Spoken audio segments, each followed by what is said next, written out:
Do you feel like your mind never stops? And you often hear you're either too much or not enough. Dr. Jennifer Dall knows that story well. Diagnosed with ADHD in her 50s, she helps women turn self-blame into self-understanding using holistic, real-life tools that work with your brain, not against it. If ADHD has ever left you feeling overwhelmed or unseen, this episode is for you. Welcome, Dr. Jennifer. Thank you so much, Rita. What a beautiful introduction. Would you say, it seems like they say ADHD in women statistically seems to be on the rise. Now, would you say that that is mainly due to awareness and understanding about the condition, or is there an actual surge in the condition itself? I believe it's an increase in the understanding and awareness. We learn so much more, we're hearing so much more, and as we learn and hear more, then it just kind of snowballs. So I believe that is a very large part of it with a lot of things, but definitely we just know more, we're learning more, and we're hearing more. Why is ADHD so often misunderstood or undiagnosed in women, and why has it been like that for so long? For a long time, they didn't know a lot about ADHD, and actually, honestly, for a long time, what they looked at was boys and men, and a lot of the research was done by boys and men. And one of the reasons is there's different kinds of ADHD. There's the inattentive type, and there's the kind of hyperactive type, and then there's the combined. And many of the boys, especially the boys that were looked at, were the hyperactive, which is why when you talk about ADHD, a lot of people think about like an 8-year-old boy who's just all over the place, poor choices, can't control their bodies. And so whenever they talked about ADHD, that's kind of what they were talking about. And the girls tend to be more attentive or maybe combined. Up until just recently, they really didn't look at it and talk about it. So teachers didn't know about it. Research just didn't do a lot of work on it. Doctors didn't know about it. And often it would kind of be seen as something else. So while if a boy was acting a certain way, they'd say, oh, he must have ADHD. It must be something like that. Whereas if a girl, especially with more of the inattentive kind of behaviors, they might be seen as depressed. They might be seen as not paying attention. It might be seen as more of like a behavioral or personality kind of quirk, actually. And teachers and parents, they might say, because you're not stupid. You're very smart, and there's a lot going on in your mind. The hyperactivity tends to be more internal. And so, like we talked about right before this, teachers might be saying things like, you could do better. And part of that is because in certain areas you do really well. A lot of it's interest-based. And so if I'm really interested in something, like say I love English or, literature, something like that, it is so easy for me to just dive in and do everything.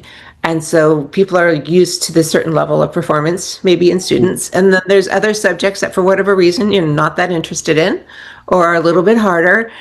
And you just don't put forth the effort. You're just like not able to. And so that's where this, you could do better. Why don't you do better? And then that turns into, are you lazy? Are you being defiant? Are you being difficult? Which is just very confusing because that's not what you're trying to do. And when you're young, a preteen, a teen, a young adult, and trying to figure everything out anyways, that's really hard too. That just makes it all so much more confusing. So I think that so much of it is just not seeing what was in front of us and not knowing about it, which is why for so long we didn't know. And there's been more research and more information and more has come out. And I think as more comes out, we know more and you start to listen. And I know a lot of people, like they'll listen to podcasts or they'll read articles or they'll hear somebody talking. And when they start to hear some of the traits, some of that all of a sudden clicks in their mind and they realize, oh, wait a minute. And then they think about it more and they maybe do some more research. Maybe they try to talk to a doctor who may or may not help. They may read books and start to put together these pieces about that's what was going on 10, 20, 40 years ago and that we didn't know, that I didn't see. Yes. And so that's also then partly why there's so much more now. Because then if I'm seeing it in myself and maybe I talk to my sister or my friend or coworker and we kind of start to both see things in each other or in somebody else. A lot of women sometimes find out or start to suspect when their own kids, if they have kids, their kids at school are starting to have some difficulties, and the teacher or doctor may suggest looking at ADHD. And in that whole process of looking at the student and asking questions, they start to see themselves or their spouse, the partner, the other parent, or both. And so I think that's why there's kind of like, there was a little bit, because I mean, there are women who were identified as ADHD, but then it sort of blossomed because we know so much more, and it's just become real fertile territory, I guess you could call it. Especially for these young kids, those messages that they would have received, you know, can't sit still, not good enough, can't fight. You can just imagine the belief system that they develop into adulthood, and they carry forever. Let's talk a little bit why. What's happening in the brain? Is it just a dopamine issue? And do you believe that it really is attention deficit? Or is it just that we don't focus on what we don't like? Neither. It's not attention deficit. We are perfectly capable of paying attention. It's with directing it to what sometimes other people think is the appropriate thing. We very much can pay attention, and a lot of it is interest-based. So it's those deep dives. It's the things you're really interested in. And I think this is hard for other people to understand, but it's about, you're very much able to pay attention and have attention on things. It's what it takes to do it. So even if you're in a class, I keep talking about school because that's where we see a lot of it, but it can be at work, it can be in relationships. It takes a lot more energy to really focus on something when your mind's going somewhere else than for somebody else. And so that takes a lot of energy. You're not hearing and processing as much. Anytime you're using a lot of energy, even like mental energy, it makes you tired. Looking at all of that, I hesitate to talk about brain chemistry. I'm not a neuroscientist, and I know even with things like ideas about depression and anxiety that they used to label as having to do a lot with chemistry, brain chemistry. There's some research that's backing off on that, showing that they didn't look at it quite right. And again, don't come at me, I'm not that kind of a doctor. It's a way of just looking at things differently. So the brain's firing in different ways. So it's different than what you might call a neurotypical brain, which could be much more logical, which more straightforward.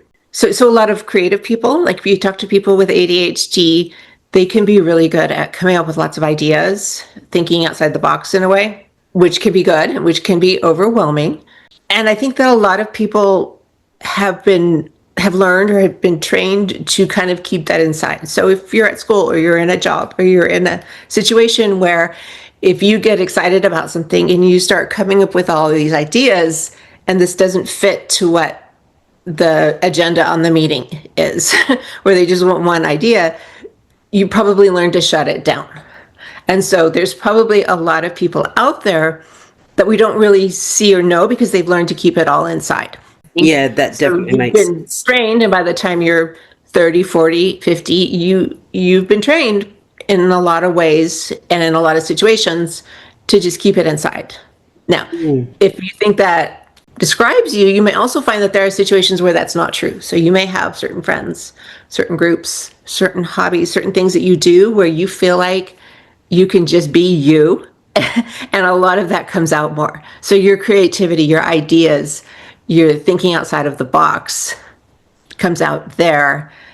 And then sometimes that can even be confusing. It's like, well, who am I? Am I this person or am I this person? And you may feel that you feel a lot more real and a lot more relaxed and a lot happier when you can not hide some of that stuff. Wow, it sounds like it's a lot happening for people all at once, doesn't it? So, but it is in a lot of ways. It is. And then on top of it, I was reading that you say that ADHD is rarely kind of experienced in isolation. It usually is ADHD +1. So I find that it is a lot, and a lot of the people I work with and talk with about it, and that could simply in a lot of ways be because I'm working and talking with women and not young students. Some people have ADHD plus a learning disability or other things like that. But what I find is that you may be dealing with depression and anxiety. They can be together or they can be misdiagnosed. You may be dealing with grief and trauma. You may be dealing with like a traumatic brain injury, other kinds of things, because by the time you reach this point, a lot of things have happened to you and they kind of magnify each other. So do you find that it's usually ADHD plus anxiety, or ADHD plus dyslexia, ADHD plus addiction? Many pluses. It's not just plus one with a lot of people you may find, and the addiction is an interesting point because some people, I'm not going to say a lot or all, will self-medicate. If you don't know what's going on and you're being told these messages, you may choose to go for exercise to an extreme point, or food, or alcohol, or drugs, or tobacco, all these kinds of things, because it can help you feel better in a way, or more in control, and maybe that's something you can control. So addiction, self-medicating is something that can be a part of it. They're also finding that eating disorders can play a part, because again, if you look at the level, this is getting kind of deep, to which your brain may just be really full of a lot, and you may feel unseen, and you may feel like you're not doing enough. We don't know how it happens, but then that kind of goes into an eating disorder, because people with eating disorder, a lot of it is that something they can control, right? Yes. If I can't control anything else, I can control how much I put in my body, or if I regurgitate it, or what I do. So it gets really complicated. And so if you go to the doctor and maybe you have ADHD, and maybe that's kind of coming out in an eating disorder and in some, depressive kind of behaviors or things, and they're like, oh, you're depressed, here's an antidepressant. They're missing all the other parts, because then if you're not dealing with the ADHD, which makes it hard to focus on the right things sometimes, and the lifelong stories you've been telling yourself, they're just kind of putting a Band-Aid that may or may not help on one part of it. You've got a horrible flu, and they just give you something for your sore throat to cover the sore throat. Is kind of like that. Yes, if that yes. makes sense. Like we're just kind of covering up a Band-Aid on one part of it, partly because I think a lot of them don't know also. If you've been to doctors about things, they tend to specialize. The more you look into something, I found, and I know people talk about, the more there's a specialist, and the specialist only does the specialist. So if you have a cut and a sunburn, although those are both the skin, like the doctor may only deal with a cut, you have to go to somebody else for the sunburn. Yes, And yes. so they don't talk, and they don't know, and that puts all of it on you, having to be able to show up and say, this is what's going on, and this is what I think is happening, and I need some help. And that takes a lot too, that takes a lot of time and energy and belief in yourself. And it takes a lot of, I find that I like to tell people, advocate for yourself. But to advocate for yourself takes a lot of discovery.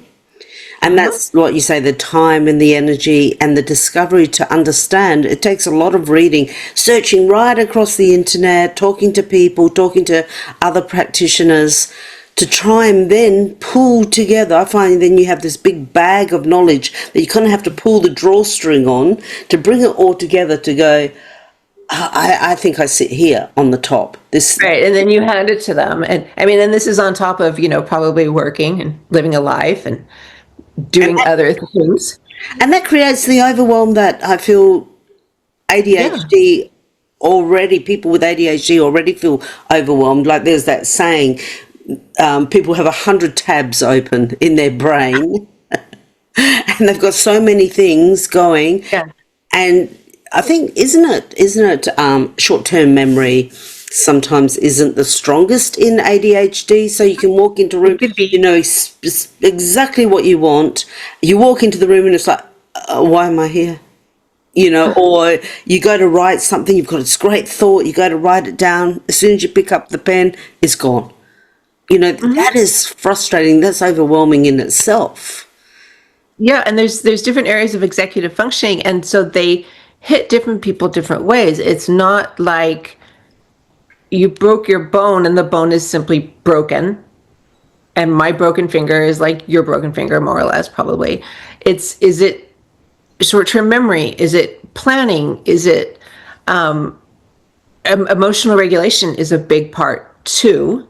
Having trouble with regulating emotions, which is then when you look back to when you were a teen, or not you, but when we are younger, and you're getting all these mixed messages, and then you're emotional, and then that's where you start to hear, well, you're too emotional. And and you may still hear that and feel that, like, I'm so much more upset about something than somebody else is. What's wrong with me? And that's another way that it shows up. So ADHD shows up in these different ways. Not everyone has ADHD in the same way, plus the plus ones, plus what they've done. And then you go to a doctor who, even if they know a lot about ADHD, you're sitting there explaining all of this to somebody and trying to get them to believe you. And that's a lot. That's a lot of frustration. And I'm in the States, and getting medical care right now can be hard. It's kind of a privilege for some people.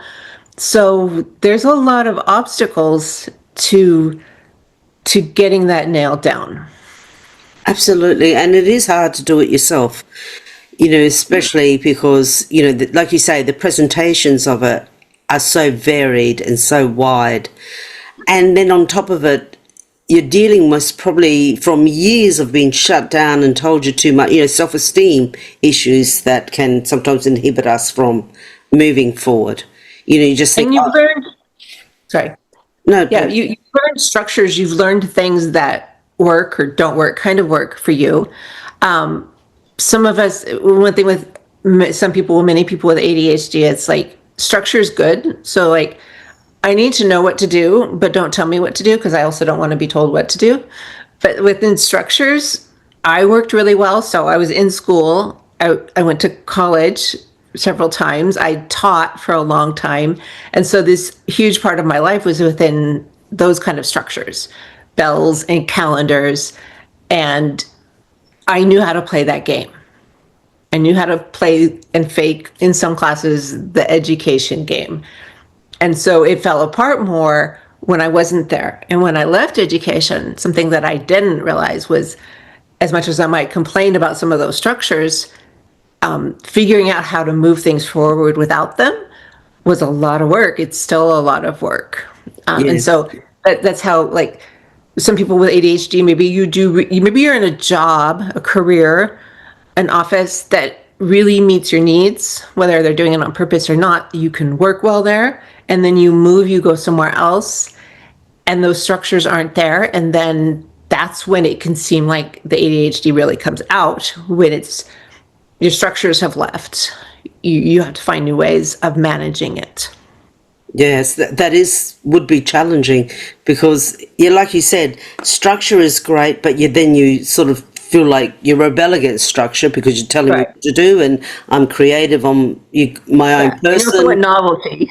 Yes, because isn't that novelty, the seeking of the novelty, almost like a dopamine hit that they're after? They're after like a dopamine hit. Yeah. And so if you're in a relationship or a job or a hobby where you can do that, great. But what if you're somewhere where that's not appreciated or frowned upon, and you can get really frustrated and burned out if they don't want to hear your different ideas, or there's no way to bring some novelty in it. I liked teaching English because within teaching a novel or something, and even with teaching in certain ways, you can bring creativity into it, and you can change it. So like, this time I can teach it this way, and this time I can teach it this way. So there was this creativity that I don't think I appreciated as much until I left and started talking to other people in other kinds of jobs where that isn't there. So in all that, there's the word masking that people with ADHD, especially women, tend to mask. For those who don't know what that means, can you explain it? And how can people stop masking and start showing up as their true self? So when we talk about masking, in a most literal sense, it's like putting on a mask. During the pandemic, we all put on a mask when we went outside or when we talked to people. And if you think about it, when you were talking to somebody and they had a mask on, it was often really hard to know what was really going on, right? You couldn't see if they were smiling or frowning. You could see a little bit of their face, but you were just seeing this one little part of them. And so with masking, what you're doing is you're sort of then also presenting how I think you want me to be. So I'm hiding my ADHDness, my creativeness, my busy mind to show up how I think you want to be. So in school, you show up like this if you don't want to get in trouble, right? In your work, you do this. In relationships, you do this. And it's often different. So you're masking different ways. And you may feel like you're different people almost. It may come out like, oh, if someone from my family meets someone from my work, they see a different me. There's like different me's that they're seeing. And so masking is when you're showing up and you are hiding yourself. Basically, you have a mask on and you're trying to present how you think you're supposed to be presenting. So you're not being authentic. I'm not blaming. We do it. Yeah. You're not being authentic really to yourself. And it's exhausting. It can be really exhausting. Like it's the kind of thing where you go to a party with people you don't know, can be really tiring, more than so for other people, because you're spending the whole time, you're not yourself. You're not relaxed in yourself. You're putting out this mask. To stop doing it, I would say, see that you're doing it kindly, with kindness to yourself. Recognize maybe sometime when you do it, or even maybe it's easier to look at your past. Oh, I see that I did this in high school. Maybe it's too painful to look at right now. Look at when you're doing it or when you did it. Think about why are you doing it? Think about what you're afraid of, because you're afraid of showing your real self is what a lot of it is. And work on, like, again, a lot of this is hard work for us, for you yourself. Starting off small, looking at a space, a person you could try to drop that mask a little bit with. If there are people in your life who you trust and who you think want to help you, maybe they can help you. Maybe you could say to your best friend, I see that whenever we go to the book club, I think I'm doing this thing called masking, and I want to work on not doing it, and seeing what your friend, and maybe your friend can be a support. Maybe your friend can actively reflect to you what you're doing, because maybe you're not doing it as badly, or not as badly, but as much as you think you are, a different perspective. Maybe your friend can help give you cues that you're starting to do it, or help lead conversations so that you don't do it. So a support in some way in a small situation where you can start to see success and start to see that if I go to this book club and I say some of the ideas I had when I was reading this book, they're not going to kick me out. Maybe the response is somebody says, oh, that's a great idea. I hadn't thought of things that way. And so then you get some feedback, and in one spot, you're able to stop masking as much. And then it can hopefully breed success. So let's try it in another place. Let's try it in another situation. Yeah. But there's not a magic pill or formula or saying that's going to stop it, because you've probably been doing it for quite a while.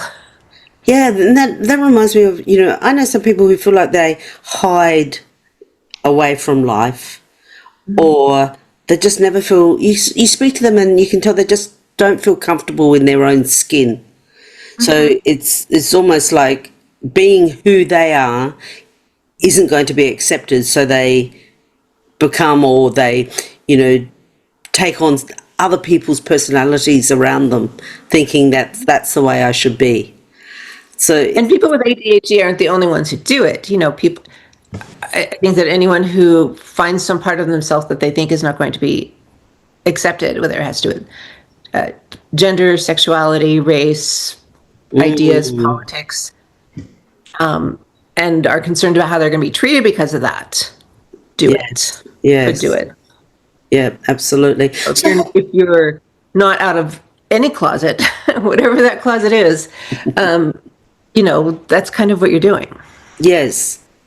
So tell me, how does, I know you, because you especially work with women, so how does ADHD shift as we age? Especially during the perimenopause stage. So they're finding out more and more about hormones, so there's the perimenopause, menopause phase, and then there's also when you're going into puberty, which is why girls tend to be, I think, in some ways diagnosed a little bit later than boys, because some of these changes happen when the hormones hit. You may also, so in the menopause phase, there's probably other changes that are going on. Your structure, we're talking about structures. So if you are someone, say, who has a family, who has kids, they're not little babies anymore. And so your relationship to them, their need for you, however, is changing. They may be leaving the house. And so those structures that you've set up are changing. And we talked about how that can impact things.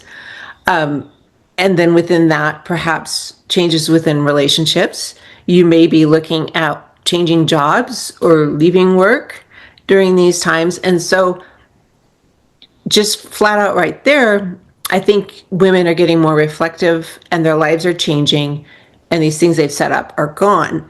And then when you look at what happened to all of us in 2020, structures left all over the place. Everything fell apart. Things changed. And I think we can't deny how society, how life changed also impacted it a little bit. Do we know what that is? I don't. I have ideas, and I'm not even blaming the virus or anything like that. I'm just talking about how our lives and how we related to people and how we set things up changed so much. And then you're in this point now where you're trying to figure out even more. Yes. Oh, I realize I have, or I believe I have ADHD. Oh, my kids are leaving. Oh, I'm going through, hormonal menopause. Oh, our world's changed. And it's a lot. It is a lot. For everybody. Would you say, especially because we spoke about before how it can affect the short-term memory? And when we go through perimenopause and menopause, how many people say that their memory, their ability to function is, diminished? Is there a correlation there as well? So I think they're still working on that. I mean, obviously they both impact short-term memory, and so that makes it even worse. One of the things I've noticed is one of the things I've dealt with and work and talk somewhat about is about grief, about loss with ADHD. My husband died suddenly, and so when you have ADHD and with me having a hard time prioritizing and short-term memory and taking care of things I'm not interested in, that aren't interest-based just from the ADHD, and then you have a death. What was a death? And all of those things that you have to do, anyone who's survived somebody who's died, the list of things you have to do and keep track of, including all the emotional growth and everything you're going through, is a lot. And when you add them all together, it becomes even more. So I've got poor planning, and yet I also have this huge new list of things that have to be done. That makes it really hard. Yes. To go through. And it still is a process of acceptance and okay, and learning and trying different things, because that's stuff, anyone who's lost somebody, it doesn't just go away. Yeah, absolutely. Sorry to hear that. When it comes to habits and lifestyle choices that may impact you having ADHD, A, what are they? And B, would doing what you're not great at, like a lot of the executive functions, would doing those repetitively help in the long run? Like, do what you're not good at so you can function better. So what lifestyle choices impact ADHD, and what and doing the opposite to what you're not good at, can that help? Okay, so let's talk about the lifestyle choices. I believe, and I think there's research that with ADHD or anything, lifestyle choices make a big impact. ADHD, I hate to say everybody with ADHD, but some people with ADHD have a tendency to have a hard time going to bed at night. There's a Yes. term, revenge procrastination, bedtime or something, where because you've been busy and all this stuff, shutting your mind off to go to sleep. And so this impacts your sleep, which we know does things to us. With ADHD, the feeding yourself can be hard, which sounds really strange, but it, first of all, it can be something like where you just eat one thing all the time, where maybe you over rely on junk food. But there's a certain amount of executive planning that goes into like actually cooking a meal. You have to get the recipe, you have to get the ingredients, you have to do all the steps. And that can be overwhelmed when you're already doing other things. But when you don't do it, it impacts you. So for me, finding ways to get food that's already made or helps. And getting exercise, just getting out and moving, all of those things that we know help anyway. I think they help your mind, they help you emotionally, they help you in so many ways. So I think that that's a yes and a no. I think there are definitely things, getting better at them. If I have a hard time prioritizing lists, like I will make a to-do list that if I don't watch it is a solid page, if not more, for a day. And then going through and prioritizing it.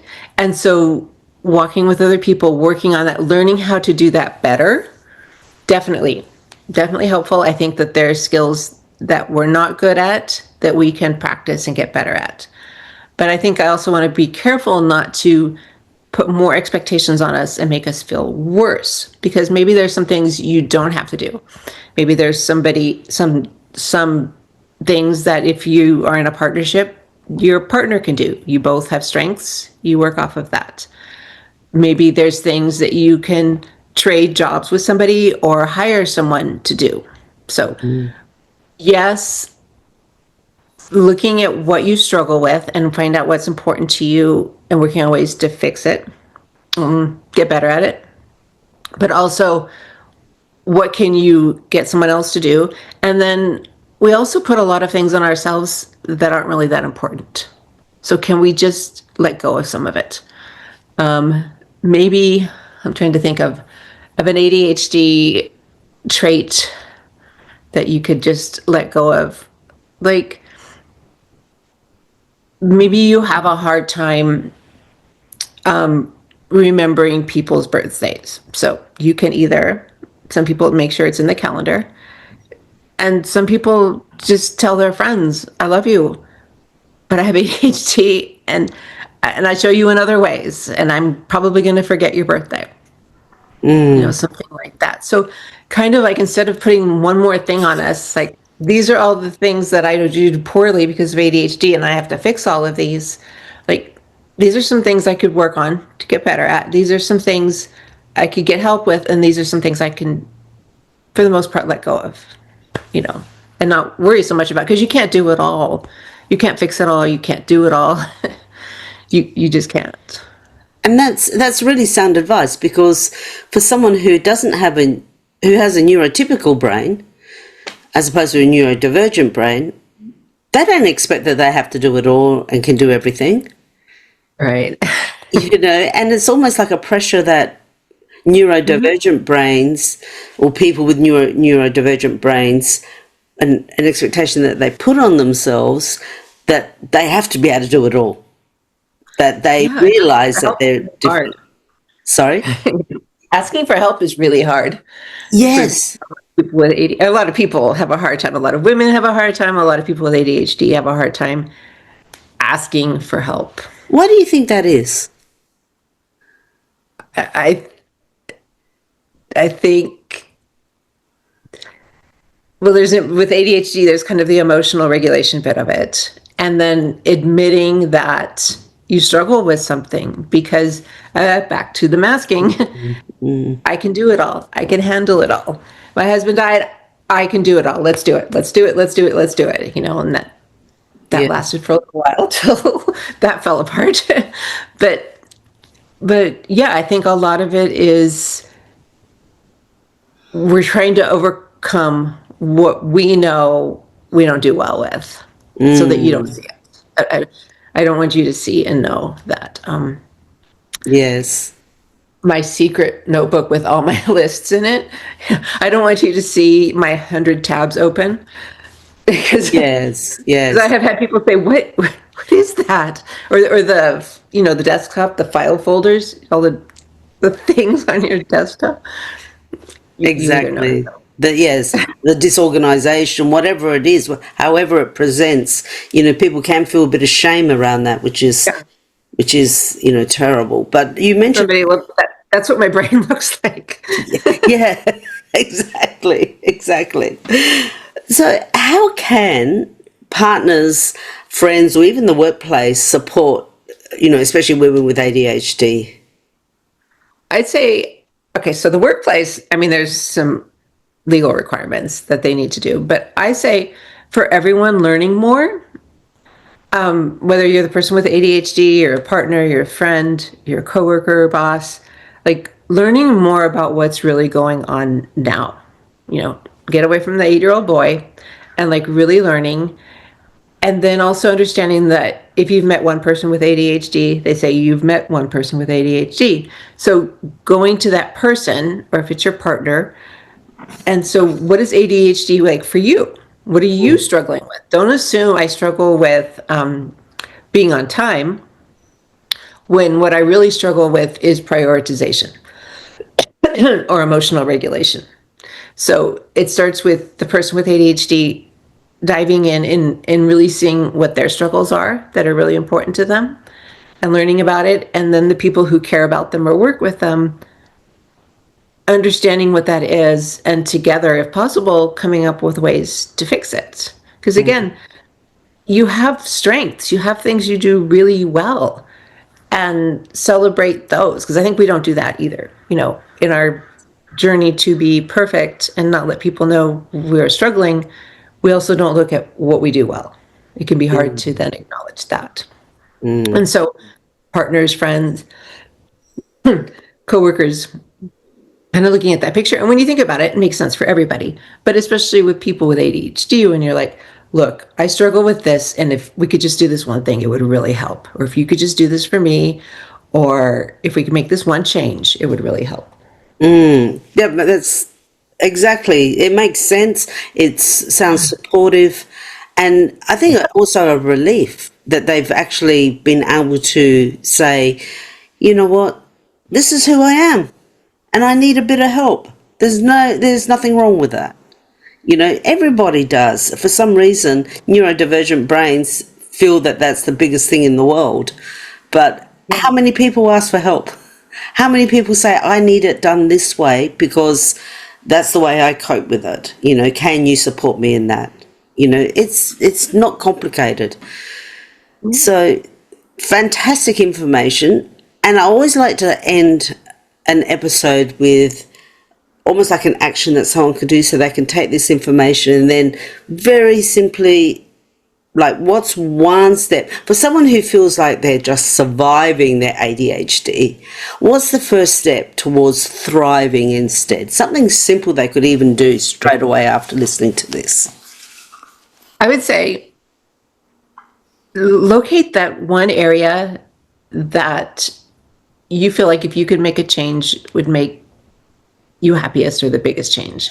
And you may know what that is. It may be going and looking at one of those online ADHD quizzes where they really spell things out. And then working on finding one little, I talk about subtle shifts, one little thing you can do. Because we have a tendency to want to buy the whole book, the whole course, and do the whole thing tomorrow, which doesn't happen. So, like, what's one little thing? Is it asking for help? Is it telling somebody? what you need? Is it saying, I need help prioritizing this? Is it, on the other hand, realizing what you do really well? Like maybe you're really creative and you're great at coming up with all these ideas. So you are, in a women's group or at work or wherever in your family, you can come up with the creative ideas for the holidays, whole bunch of them, and then other people can help narrow it down. So, like, whether it's one little thing that I can change that's gonna make me feel better, or, honestly, really looking and seeing what you do well, what's good about you, because that could be a huge change, a huge just mental shift. I do this well. I like this about me. That would be a big shift, because we've all heard on, when I say we, I said people with ADHD, I'm sure they've heard enough of what they don't do and what they don't have, what they haven't done well enough, or, everything else about it. So that would be a fantastic shift. I mean, obviously it will help to just one little shift towards better self-esteem and awareness about themselves. Thank you so much. Thank you so much for coming on and educating us about, ADHD and what it actually feels like. And, like you say, you have a, thank you for sharing those points. It's been very educational. Thank you. Thank you for having me. This has been a great conversation. You're welcome. And for everybody, if you'd like to contact Dr. Jennifer Dall, her details will be in the show notes. Her website's there. Her socials are there. Do connect with her, because, help is not something to stay away from. Help is something that we should embrace. So thank you so much for making those points. Thank you. Thank you so much. Bye. Bye.